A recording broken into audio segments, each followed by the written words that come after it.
సహోదరి సహోదరులను యేసుక్రీస్తు ప్రభునామంలో రూత్ ప్రేయర్ ఫెలోషిప్ లోకి ఆహ్వానిస్తున్నాము.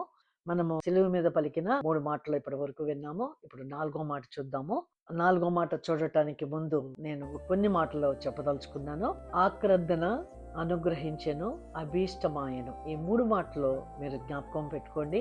ఈ 3 మాటల్లోనే మన జీవితము విడుదల పొందడానికి దేవుని యొక్క కార్యము ఏ విధంగా జరిగిందో మనము చూద్దామండి. మొదటి మాట ఆక్రందన కదా, అది చూద్దాము. యేసు ప్రభు శిలువ మీద పలికిన 4వ మాట గురించి మత్తయి సువార్త 27వ అధ్యాయము 45-46 వచనాలు చూద్దామండి. మధ్యాహ్నము మొదలుకొని 3 గంటల వరకు ఆ దేశమంతటను చీకటి కమ్మెను. ఇంచుమించు 3 గంటలప్పుడు యేసు ఏలీ ఏలీ లామా సబక్తాని అని బిగ్గరగా కేక వేసెను. ఆ మాటకు నా దేవా నా దేవా నన్నెందుకు చేయి విడిచితివని అర్థము. మొదట 3 మాటలు చెప్పాం కదా, వాటిలో మొదటి మాట ఆక్రందన. రక్షణ పొందిన ప్రతి ఒక్కరము కూడా ప్రతి గుడ్ ఫ్రైడే రోజున ఈ మాటల్లోని భావాన్ని మనకి దైవజనులు ప్రతి సంవత్సరం మనకి వివరిస్తూ వస్తున్నారు. ఆ మాటలలోని లోతైనటువంటి భావంని మనం అర్థం చేసుకోవటానికి ఈ దినం మనం ప్రయత్నం చేద్దాం. ఎందుకనంటే ఆక్రందన అనగా ఆ వేదనని భరించలేక. ఎందుకండి వేదన? ఆయన ఈ లోకంలోకి మన కొరకు అనుగ్రహించబడ్డారు. యోహాను సువార్త 3:16లో ఉంది కదా, దేవుడు లోకమును ఎంతో ప్రేమించెను కాగా ఆయన తన అద్వితీయ కుమారునిగా పుట్టిన వాని యందు విశ్వాసముంచు ప్రతివాడు నశింపక నిత్య జీవము పొందునట్లు ఆయనను అనుగ్రహించెను. ఎవరు అనుగ్రహించారండి? తండ్రి అయిన దేవుడు మన కొరకు అనుగ్రహించారు. ఎవరికి వాళ్ళం అనుకుందాం. నా కొరకు తండ్రి అయిన దేవుడు, సృష్టికర్త అయిన దేవుడు నా పాపముల నుంచి నన్ను విడిపించడానికి అద్వితీయ కుమారుడైనటువంటి ఆ యొక్క యేసు ప్రభువుని అనుగ్రహించబడ్డారు. నా కోసమే ఇవ్వబడినది ఏదో మనదేని మన సొంతం ఎలాగైతే తీసుకుంటున్నామో అలాగున యేసు ప్రభు నా కొరికే ఈ భూమి మీదకి వచ్చారు, నా కొరకు తండ్రి పంపించారని మన సొంతన చేసుకుందాం. అది అలాగా అనుగ్రహించబడిన యేసయ్య ఈ లోకంలో నన్ను మనల్ని విడిపించడానికి వచ్చిన యేసయ్య ఎందుకు బిగ్గరగా కేక వేశారండి? లామా లామా సబక్తాని అని బిగ్గరగా కేక వేశారు. ఆయన వచ్చిందే ఈ పని చేయటానికి. అది గ్రహింపుతోటి యేసు ప్రభు ఈ భూమి మీదకి వచ్చారు. యేసుక్రీస్తు జన్మించటము, మరణించటము, పునరుద్ధానం అనేది ఈ 3 కార్యములు కూడా మొట్టమొదట సృష్టి ఆరంభంలోనే ఆదికాండం 3వ అధ్యాయంలోనే వివరించబడింది. యేసు ప్రభువు ఆక్రందన ఒకటే కాదండి, లూకా సువార్తలోని ఆయన గెత్సెమనే తోటలో ప్రార్థన చేసినప్పుడు తండ్రి మీ చిత్తమైతే ఆయన మాట మాట్లాడుతూ వచ్చారు. 22వ అధ్యాయంలోని 42వ వచనంలో తండ్రి ఈ గిన్నె నా యొద్ద నుండి తొలగించుటకు నీ చిత్తమైతే తొలగించమని ప్రార్థన చేసినప్పుడు ఎంత వేదనతో ప్రార్థన చేశారు. ఆయన తండ్రి పని నేను చేయలేనేమో అని కాదు, ఆయన చేయడానికి సిద్ధపడ్డారు. ఆయన జన్మించటం, ఆయన కారణ సంభూతుడుగా ఆయనకి ఈ భూమి మీదకి వచ్చారు మనల్ని విమోచించడానికే.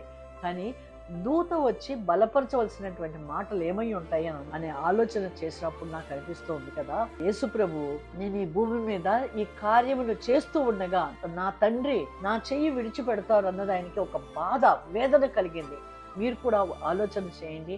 మన కుటుంబీకులు 1 గంట 2 గంటలు లేట్ అయిపోతే మనము ఎంతలాగా అంటే ఏమైందో, ఫోన్ తీయట్లేదు, ఫోన్ జవాబు రావట్లేదు, ఏం ఆలోచన చేయటానికి కూడా మైండ్ పనిచేయక ఆకలి ఉండదు, నిద్ర ఉండదు, వాళ్ళ కొరకు మనం తిరుగుతూ ఉండేవాళ్ళము.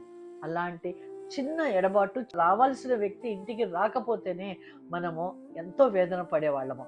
అలాంటిది నా తండ్రి నా చెయ్యి విడిచిపెడతారు అన్న వేదన యేసు ప్రభు యొక్క మదిలోకి వచ్చి వేదనతో ఎలా ఉన్నారంటండి, ఆయన వేదన పడి మరింత ఆతృతముగా ప్రార్థన చేయగా ఆయన చెమట నేల పడుచున్న గొప్ప రక్త బిందువుల వలె ఆయను. అందుకోసమండి ఆయన బలపరచడానికి దేవదూత రావటంలో కూడా ఇదే ఉద్దేశం. మనల్ని విడిపించడానికి వచ్చిన యేసయ్య చేతిని తండ్రి విడిచిపెట్టారు కనుకనే ఈ లోక పాపములను మోసుకొని పోవు గొర్రె పిల్ల ఎత్తనే అని చెప్పి యేసు ప్రభువుని యోహాను చూపించారండి. మొట్టమొదట యోహాను ద్వారా ఈ బాప్తిజం అనేది, రక్షణ అనేది ఒక ప్రాసెస్ అనేది ప్రారంభమైనప్పుడు యోహాను చెప్పిన మాట అండి, ఈ లోక పాపమును మోసుకొని పోవు అనగా ఈ లోకంలో ఉన్న పాపమంతా యేసు ప్రభువు మీద పడటం వలన పరిశుద్ధుడైనటువంటి తండ్రి యేసుప్రభు యొక్క చేతిని వదిలిపెట్టారు.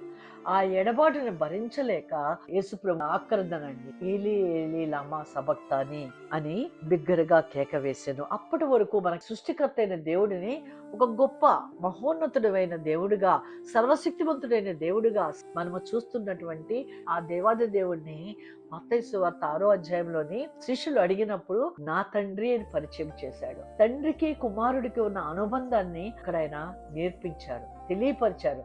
మనకైతే యేసు ప్రభు వచ్చి ఎంతో సంతోషంతో తండ్రి అని పిలిచే ఆ యొక్క గొప్ప అనుబంధాన్ని మనకి యేసు ప్రభు మనకి చూపించడానికి వచ్చారు. ఏ తండ్రిని అయితే మనకు పరిచయం చేయడానికి, ఏ తండ్రితో మనల్ని సమాధానపరచడానికి భూమి మీదకి మన పాపములన్నీ ఆయన మీద భరించడానికి సిద్ధపడి వచ్చారో, అలాంటి యేసు ప్రభువు చెయ్యి విడిచిపెడతారు, తండ్రితో నేను దూరపరచబడతాను, ఆ అనుభవంలోకి వెళ్ళకముందే ఆ ఆలోచనకే ఆయన చెమట రక్త బిందువుల వల్ల అయ్యింది. ఆ బలపరచడానికి ఆయన ప్రార్థన చేస్తున్నప్పుడు దేవదూత వచ్చాడు. ఈ కార్యములు యేసు ప్రభువు మాత్రమే చేయగలరు.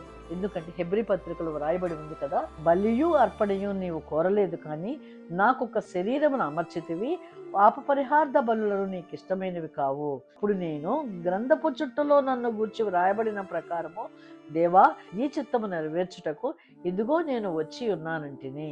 ఈయన అయితే పాపముల నిమిత్తమై సదాకాలము నిలిచి ఒక్క బలిని అర్పించి, చూశారు కదండి, ఒక్క బలిని. అప్పటి వరకు మేకల యొక్కయో కోడెల యొక్కయో బలిని అర్పించారు. కానీ యేసు ప్రభు ఈ భూమి మీదకి వచ్చి ఆ మాట ప్రకారం ఆయన బలి అర్పణగా తనను తాను యేసుక్రీస్తు యొక్క శరీరం ఒక్కసారి అర్పింపబడుట చేత ఆ చిత్తమును బట్టి మనము పరిశుద్ధపరచబడి ఉన్నాము. ఏదైతే యేసు ప్రభు బలియాగముగా సిలువలో తనను తాను అర్పించుకున్నారో దాన్ని బట్టి మనము వాక్యం వింటున్నటువంటి మీరు నేను కూడా మన పాపములన్నీ కూడా ఆయన మీద భరించుకున్నారు కనుక మనం పరిశుద్ధపరచబడ్డామండి. రాబో కాలానికి, ఇప్పటి కాలానికి మన ముందు ఉన్న వారిని కూడా ఆయన తన శరీరం మీద మనందరి పాపములను భరించి సంపూర్ణం చేసి ఉన్నారండి. 2 కొరింథీలు 5వ అధ్యాయంలోని 19వ వచనంలో కూడా దేవుడు వారి అపరాధములను వారి మీద మోపక క్రీస్తునందు లోకమును తనతో సమాధానపరచుకొనెను. చూశారు కదండి, మన అపరాధములన్నీ కూడా మన మీద మోపకుండా మనల్ని తండ్రితో సమాధానపరచబడటానికే యేసు ప్రభువు అక్కడ చెయ్యి విడవటం అనే కార్యము. నా దేవా నా దేవా, తండ్రి అని పిలవట్లేదండి ఇక్కడ. ఎందుకంటే మన పాపములన్నీ ఆయన మీద ఆపాదించబడి ఉన్నాయి కనుక ఆయన మీద పాపములు ఉండుట చేత పరిశుద్ధుడైనటువంటి తండ్రి ఆయన చెయ్యి విడిచిపెట్టేశారు. అందుకునే తండ్రి అని పిలవకుండా నా దేవా నా దేవా అని పిలిచారండి. మన పాపములన్నిటిని భరించడానికి వచ్చినటువంటి యేసు ప్రభు ఆ మాట పలికినప్పుడు, సిలువను జ్ఞాపకము చేసుకుంటున్నప్పుడు, మనము సిలువ శ్రమలని, సిలువ దినాలు అని ఈ 40 రోజులు కాదు, 365 రోజులు కూడా మనము బ్రతికినంత కాలము కూడా యేసు ప్రభు యొక్క 7 మాటలు మనం జ్ఞాపకం చేసుకోవాలని మొదటి మాట అప్పుడు చెప్పుకున్నాం కదండి. ఇదేనండి, ప్రతి దినము కూడా నా కొరకే సిలువ మీద యేసయ్య చనిపోయారు, నా పాపముల నిమిత్తమే సిలువ మీద యేసు ప్రభు తన ప్రాణాన్ని అర్పించారని మనం ప్రతి దినము జ్ఞాపకము చేసుకుంటూ తిరిగి అలాంటి పాపములోకి, ఆ పాప కార్యములు వినటము కానీ చూడటము కానీ జరగటము కానీ మన ద్వారా ఉండటానికి మనం ప్రతి దినము ఒప్పుకోవాలి. ఈ 7 మాటలు కూడా మన జీవితంలో మనం ప్రతి దినము అన్వయించుకోవాలని చెప్పుకున్నాం కదండి. ఇదేనండి ఈ మాట, ఏలీ ఏలీ లమా సబక్తాని, నా దేవా నా దేవా నా చెయ్యి ఎందుకు విడిచితవని ఆయన ఆక్రందన చేయటంలో ఆ మాటని మనం ఒక్క దినము జ్ఞాపకం చేసుకోక మనము నిత్యత్వంలోకి మనం వెళ్ళాలి అని అంటే, క్రీస్తు రక్తము ద్వారా తండ్రితో సమాధానపరచబడిన మనం ప్రతి దినము కూడా జ్ఞాపకం చేసుకోవాలి. కొలస్సీ పత్రికలోని 1వ అధ్యాయంలో 19వ వచనం చూద్దామండి. ఆయన ఎవరండి?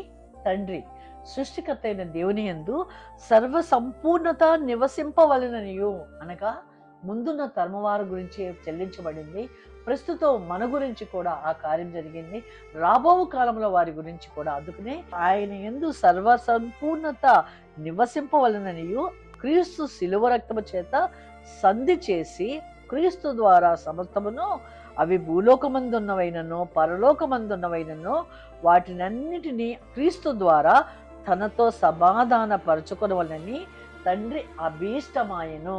మొదట చెప్పుకున్నటువంటి 3 మాటల్లో ఆక్రందన, అనుగ్రహించెను, అభీష్టమాయెను. అభీష్టమాయను అనగా తండ్రి యొక్క ఉద్దేశము ఆది కాండంలోనే వ్రాయబడి ఉన్నది. మనల్ని ప్రేమించి ఆయన తన స్వరూపములో మనల్ని చేసుకున్న మన తండ్రి అయిన దేవుడు మనల్ని అగ్ని ఆరదు పురుగు చావదు అన్న ఆ నరక కూపంలో మనం ఉండిపోకుండా తండ్రితో మనం తిరిగి సమాధాన పరచబడటానికి యేసు ప్రభు ఈ భూమి మీదకి వచ్చారండి. యేసు ప్రభు నలగటం అనేది కూడా తండ్రి ఇష్టపడ్డారు అన్న మాట ఇక్కడ ఉందండి. యెషయా 53లో అతన్ని నలగగొట్టుటకు యెహోవాకు ఇష్టమాయెను. ఇదండి ఆయనకి ఇష్టమైన అంటే మనల్ని విడిపించటము తండ్రి ఉద్దేశము కనుక 700 సంవత్సరాల క్రితమే క్రీస్తు జన్మించడానికి వ్రాయబడి ఉన్నది. ఆయన వస్తారు, మనల్ని విడిపిస్తారు. ఎవరమైతే మన హృదయములో విశ్వసించి నా కొరకు యేసు ప్రభు వచ్చారు, నా కొరకు మరణించారు, ఆ శిలువ మరణము నా దేవా నా దేవా నా చెయ్యి విడిచితివన్న పాపము నా పాపము ఆయన మీద పడుట వల్లనే ఆయన శిలువలో మరణించారు.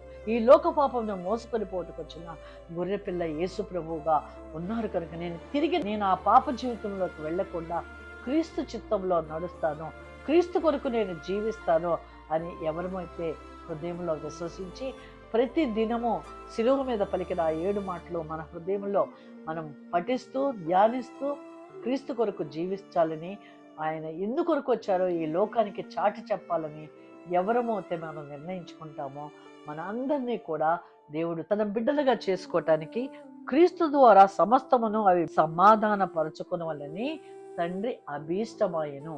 ఈ అభీష్టంలో మీరందరూ వాక్యం వింటున్న మీరందరూ ఉన్నారని నేను విశ్వసిస్తున్నాను. ఎందుకంటే ఈ వాక్యం వినగలిగే ఆ దేవుని యొక్క కృప మీకు నాకు ఇచ్చారు.